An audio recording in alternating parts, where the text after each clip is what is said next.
History is full of long, grueling conflicts, but did you know there was a war that lasted less time than a lunch break?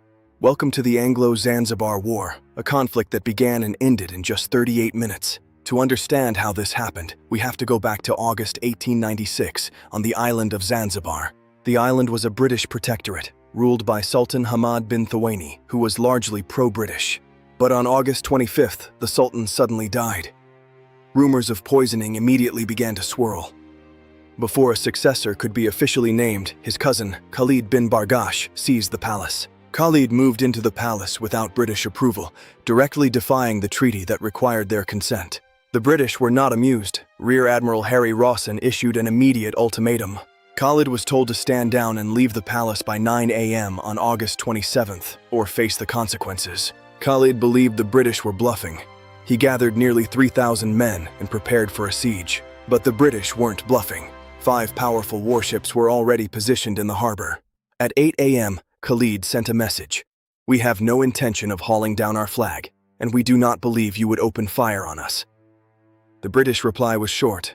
"We do not want to open fire, but unless you do as you are told, we shall certainly do so." 9 a.m. arrived. Khalid stayed inside. The order was given. Open fire. At exactly 9:02 a.m., the British ships began a relentless bombardment of the palace. The wooden palace structure was no match for modern British high-explosive shells. It quickly caught fire. Just minutes into the shelling, Khalid realized his mistake.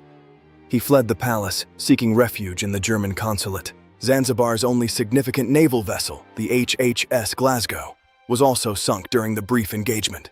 By 9:40 a.m., the palace flag was shot down, and the firing ceased. The war was over. The disparity was staggering. Over 500 of Khalid's defenders were killed or wounded. On the British side, only one sailor was injured.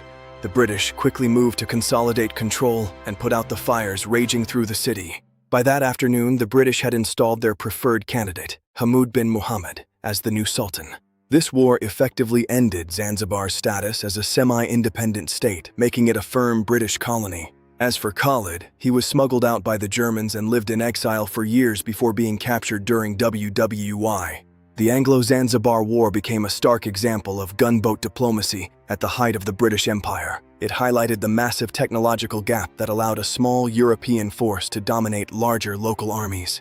Today, it remains in the record books as the shortest recorded war in human history. Parts of the palace complex, like the House of Wonders, survived and can still be visited in Stone Town today. The event is a deep part of Zanzibar's national memory, marking the transition into the colonial era. For the British, it was a display of efficiency that reinforced their naval supremacy across the Indian Ocean.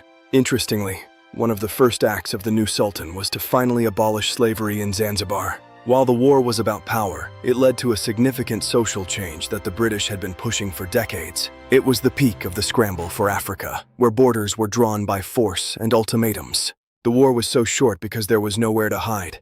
The palace was right on the waterfront, in direct line of fire. The British didn't need to land troops to win.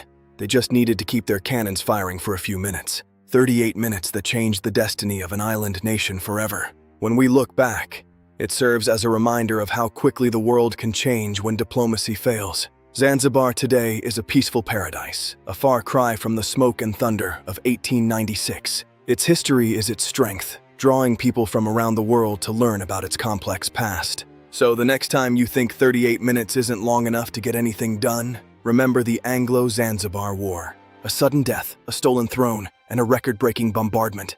Thanks for watching this deep dive into history's shortest conflict. Don't forget to like and subscribe for more fascinating stories from the past.